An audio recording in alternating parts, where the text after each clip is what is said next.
பிரியமானவர்களே, இன்றைக்கும் ஒரு சாஃப்ட்டா ஒரு முயல், அந்த முயல் பாருங்களேன், அது ரொம்ப ஒரு மென்மையான ஒரு மிருகந்தான். குட்டி மிருகந்தான்.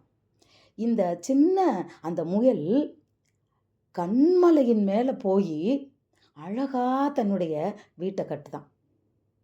எப்படின்னு பார்ப்போமா? இந்த முயல் முதல்ல இடத்த செலக்ட் பண்ணுதான். அந்த கண்மலையில் போயிட்டு அதனோட சரிவுகளில் இல்லைன்னா அந்த மலையில் எந்த இடத்துல கட்டலான்னு முதல்ல செலக்ட் பண்ணுதான்.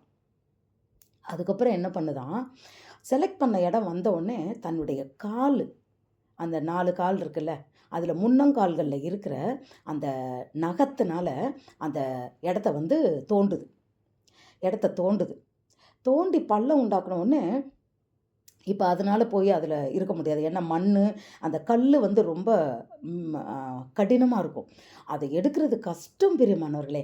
ஆனாலும் விடாது அந்த இடத்துல தன்னுடைய கடினமான அந்த இடத்தையும் அது என்ன பண்ணுதுன்னா, கஷ்டப்பட்டு தன்னுடைய கடின உழைப்புனால அந்த நகத்தினால அந்த இடத்த அந்த குழி வர்ற வரைக்கும் அது தோண்டின உடனே அது போய் அங்கே உட்கார முடியாது. ஏன்னா அவ்வளவும் ரஃப்பாக இருக்கும்.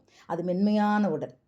அது என்ன பண்ணுது, அந்த இடத்துல போய் சின்ன சின்ன புல்கள், அங்கே இருக்கிற குட்டி குட்டி இலை, சாஃப்டாக என்ன இருக்கோ எல்லாத்தையும் கொண்டு அதில் போடுதான். அதுக்கு முன்னாடி என்ன பண்ணுதான், அதை ஆக்கின உடனே இதெல்லாம் போட்டுட்டு தன்னுடைய அதை அழகுபடுத்துறதுக்கு தன்னுடைய வாயையும் தன்னுடைய அந்த காலினுடைய அந்த பாஸ், அதனோட உள்ளங்காதல் இருக்குல்ல, அதுகளை வைத்து அப்படியே வலுவலுன்னு அந்த இடத்த தடவி அதை ஷேப் பண்ணுதான். அது தோண்டின குழியை அதனுடைய வாயும் அதனுடைய பாஸ் அதனோட உள்ளங்கால் வச்சு ஷேப் பண்ணுதான். அதை கற்பனை பண்ணி பாருங்களேன், என்ன அழகாக இருக்குன்னு. அதை பண்ணி முடிச்சுட்டு இலைகளையும் செடிகளையும் சாஃப்டான பொருள் அங்கே எதனால் இருந்ததுன்னா அதை கொண்டு சின்ன சின்ன இதுகளை கொண்டு அந்த இடத்துல போடுதான். அது மெத்தையாக, அது சூடு உண்டாகிறதுக்கு, அது ப்ரொடெக்ட் பண்ணிக்கிறதுக்கு. அப்புறம் இதுதான் ஹைலைட்டு. நம்மலாம் வீடு கட்டினா வாசல் வைக்கிறோம்ல, அதுபோல் என்ன பண்ணுதான், யாருனாலும் நம்மளை பார்த்துடக்கூடாது, எதிரி நமக்கு வந்துடக்கூடாது, அட்டாக் பண்ணிடக்கூடாதுன்னு அழகாக என்ன பண்ணுதான், ஒரு பெரிய லீஃபு இல்லைன்னா மண்ணை கொண்டு முன்னால் போட்டு அது ஒன்றும் தெரியாத மாதிரி அந்த முன்னால் இருக்கிற வாசலை மூடிட்டு உள்ளே சேஃப்டியாக அது உண்டு பண்ணின அந்த மெத்தை மேலே படுத்துக்கிடுது. வெளியே போகிற நேரம் போகும், மீதி நேரம் சேஃப்டியாக அங்கே அது பத்திரமா எதிரிட்ட இருந்து தன்னை பாதுகாத்து கொள்ளுது. அது தங்குற உறைவிடத்தை ஒரு சின்ன முயல் கண்மலையின் மேலே கொண்டுட்டு போய் தன் வீட்டை கட்டி வைக்கிறது. பிரியமானவர்களே, இன்றைக்கு நம் வாழ்க்கையில் நம்மளால் எதை முடியலைன்னு நினச்சிக்கிட்டு இருக்கோம். என்னால் இது முடியாது நினைக்கிறோமா? முடியும். ஒரு முயல்னால் கண்மலையில் போய் அது நெகத்தை வச்சு தோண்டி அது வாயை வச்சு ஷேப் பண்ணி அதுக்குள்ளே கொண்டுட்டு போய் ப்ரொடெக்ட் பண்ணுறதுக்கு சாஃப்டான மெத்த மாதிரி அதை உண்டாக்கி அதுக்கு ஒரு வாசக்கால் வச்சு கதவு வச்சு என்ன அழகாக எதிரிட்ட இருந்து ப்ரொடெக்ட் பண்ணிக்கிறது, என்ன அழகாக இருக்குது. ஆம் பிரியமானவர்களே, முடியாதது இதுக்கு விடாமுயற்சி, கடின உழைப்பு. விடாமுயற்சினா லைட்டாக இல்லை, கடின முயற்சி. அந்த ஊக்கமாக அந்த வேலையை பார்க்குது பாருங்க, கடின முயற்சி, விடாமுயற்சி. இது நம் வாழ்க்கையில் இருக்கும்போது நிச்சயமாக நாம் தோற்று போவதில்லை. அது கண்மலையில் வீட்டை கட்டியிருக்கு, நம்மளும் ஒரு வீட்டை கட்டுவோம். முடியலைன்னு சொல்லாதீங்க, முடியும், நம்மளால் முடியும். இப்போது நம்ம நம்மளால் முடியலை அப்படின்னு ஒரு விஷயம் வரும்போது நம்ம என்ன செய்யணும், தேவனை, முடியலன்றது இல்லை, நாம் தேவனை சார்ந்து கொள்ளணும். என் தேவனுடைய பலத்தினால் நான் எல்லாம் முடிப்பேன், என்னால் முடியும். என் தேவனுடைய பலன் என்ன. சிலர் பார்த்தீங்கன்னா வயதானவங்களாம் நடக்கவே முடியலைன்னு படுத்தே கிடப்பாங்க, பயப்படுவாங்க. ஆனால் என் தேவனால் முடியும், அவர் என்னை பலப்படுத்த முடியும் அப்படின்னு நினைக்கிறவங்க அவங்க வேலையை அவங்க கொஞ்சம் எந்திரிச்சு உட்காருவாங்க, அவங்க வேலையை பார்த்துக்கிட்டு மற்றவங்களுக்கு ரொம்ப கஷ்டம் இல்லாமல் இருக்கணும்னு நினச்சி அவங்க கொஞ்சம் லைட்டாக பார்ப்பாங்க. தேவன் ஒரு குழந்தைய எடுத்துக்கிங்களேன், 10 வாட்டி கீழே விழுவும். நம்ம போகாதன்னா கேட்காது. கீழே விழுந்து எந்திரிச்சு தான் அது நடக்கும். யாரும் நம்ம சொல்லிக் கொடுக்க வேண்டாம். நம்ம வேண்டான்னு இழுத்து கொண்டுட்டு போய் ஒரு இடத்துல உட்கார வச்சா கூட அது உட்காராது. பிரியமானவர்களே, நம் வாழ்க்கையில் விடாமுயற்சி நமக்கு அவசியம். கடின உழைப்பு. உழைத்தவன் என்றைக்குமே வாழ்க்கையில் கீழே இருந்ததில்லை. நம்ம நிறைய பார்க்குறோம். சாதாரண ரோட்டில் ஒரு கடை வச்சுருப்பாங்க. அந்த கடையை கொஞ்சம் கொஞ்சமாக அதை வளர்ந்து பெரிய ஹோட்டல் வரைக்கும் அதை வச்சுட்டாங்கன்னா எப்படி? விடாமுயற்சி, கடின உழைப்பு. ஆமாம், நம்ம சாதிக்கணும்னு நினச்சா கடின உழைப்பு. படிக்கிற பிள்ளைங்க கூட பாருங்கள், முடியலை அப்படின்னு நினைக்கவே கூடாது. என்னால் முடியும், ஆண்டவர் கொடுத்த ஞானத்தினால் நான் படிப்பேன் அப்படின்னு முடிவெடுத்து அவங்க படிக்கணும். அவங்களால முடியும், சாதிக்க முடியும்.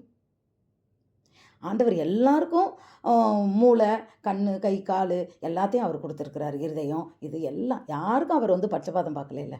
அப்போ எல்லாம் இருக்கிறவங்க, இன்னும் சொல்லப்போனால் 2 கால் இல்லாதவங்க நம்ம எல்லாம் பார்க்குறோம் வீடியோவில். என்ன அழகாக அவங்க வேலையை பார்க்குறாங்க. கை இல்லாதவங்க கூட அந்த கை இல்லாததை வச்சு அவங்க எவ்வளோ வேலை செய்கிறாங்க. இன்றைக்கு நமக்கு எல்லாமே இருக்குது, ஆனால் நம்மளால் முடியவில்லை என்று சொல்லக்கூடாது. முயற்சி திருவினையாக்கும். கடின உழைப்பு நம்மளை உயரத்துக்கு கொண்டு வரும். அது எவ்வளோ சேஃப்டியாக இருக்குது பாருங்கள், எவ்வளோ ஞானமாக இருக்குது பாருங்கள். அந்த ஞானத்தை கொடுத்தது யார்? கர்த்தர். ஆமாம், ஞான கண்மலையாகிய தேவனிடத்திலிருந்து வருகிறது. நாமும் தேவனிடத்திலிருந்து ஞானத்தை கேட்டு பெற்றுக்கொள்வோமா? ஒரு விஷயம் நமக்கு முடியலைன்னா, ஆண்டவரே இது எனக்கு செய்ய தெரியலையே, நீங்கள் என்னை ஞானத்தினால நிரப்புங்கப்பா, ஆலோசனை கொடுங்கப்பா. அவர் ஆலோசனை கர்த்தர். எனக்கு ஆலோசனை கொடுங்க, நம்ம கேட்போமா? அவர் செய்வார். பிரியமானவர்களே, விடாமுயற்சி இருக்கணும், கடின உழைப்பு இருக்கணும். அது ஏதோ ஒரு இடத்துல அது சோர்ந்து போகாதபடி எதிரிட்ட இருந்து பாதுகாத்துக்கிறது. நாமும் அப்படித்தான். சத்துருவாகிய நம் எதிரியாகிய சாத்தானிடமிருந்து நாம் தப்பித்து கொள்ளணும். அது ஒரு டோர் வச்சதில்ல. தேவ வசனங்களை நாம் நம் வாழ்க்கையில் நமக்கு முன்னாடி வச்சுருக்கணும். அப்போ சத்துரு வரமாட்டான். ஹல்லேலூயா. அவன் தேவனுடைய வசனங்கள் யார்கிட்ட இருக்கோ, தேவனுடைய வசனங்களுக்கு யார் கீழ்ப்படுகிறாங்களோ, சத்துருவுக்கு நல்லா தெரியும். அவனுக்கே பைபிளில் உள்ள எல்லா வசனமும் தெரியும். சாத்தானுக்கே எல்லாம் தெரியும். இயேசுவையே வசனத்தினால தானே அவன் பேசினான், சும்மா பேசவே இல்லையே. வசனங்கள் இப்படி சொல்லுதுன்னு தானே பேசினான். அப்போ அவனை நம்ம ஜெயிக்கணும் அப்படின்னு சொன்னால் நிச்சயமாக நம்மளிடத்துல தேவனுடைய வார்த்தைகள் நம் உள்ளத்தில் எழுதப்படணும். அந்த வார்த்தைகளின்படி நம்ம வாழ்க்கை இருக்கணும். இந்த குட்டி முயலை போல் நம்மளும் என்னால் முடியலைன்னு சொல்லாதபடி பிஸ்னஸில் தோற்றுருக்கலாம். எழும்புங்க, கர்த்தருடைய பலனை கேளுங்க, துணையை கேளுங்க, நல்லா ப்ரேயர் பண்ணுங்க, மீண்டுமாய் அழகாய் கட்டுங்க. மற்றவங்க பார்த்து ஆச்சரியப்படுற வகையில் உங்கள் பிஸ்னஸ் மீண்டும் எழும்பும். என்ன காரியம் தோற்று போச்சு எல்லாவற்றிலும் இந்த முயலை பார்த்து நீங்களும் தைரியமாக கஷ்டப்படுங்க. கஷ்டப்படாமல் எதுவும் இல்லை. தேவன் எவ்வளவு சிலுவை சுமந்து நமக்கு அந்த ரட்சிப்பை கொடுத்தார். பிரியமானவர்களே, லகுவா நான் பூமிக்கு வந்துட்டேன், இந்தா எல்லாத்துக்கும் நான் ரட்சிப்பை தரேன்னு அவர் வாயில் கொடுத்துட்டாரா? ஹல்லேலூயா. எத்தனை பாடுகள், எத்தனை உபத்திரவங்கள் நம் வாழ்க்கையிலும் சிலுவை சுமக்கும் போது நாம் மேன்மை அடைவோம். ஹல்லேலூயா. சிலுவை சுமக்கிறதுக்கு நம்ம பயப்படக்கூடாது, கஷ்டப்படுறதுக்கு நம்ம பயப்படக்கூடாது. முயலிடத்திலிருந்து நாம் கற்றுக்கொள்வோம். நம் வாழ்க்கையை வளமாய் செழிப்பாய் வாழ்வோம், ஆசீர்வாதமாய் வாழ்வோம். God bless you.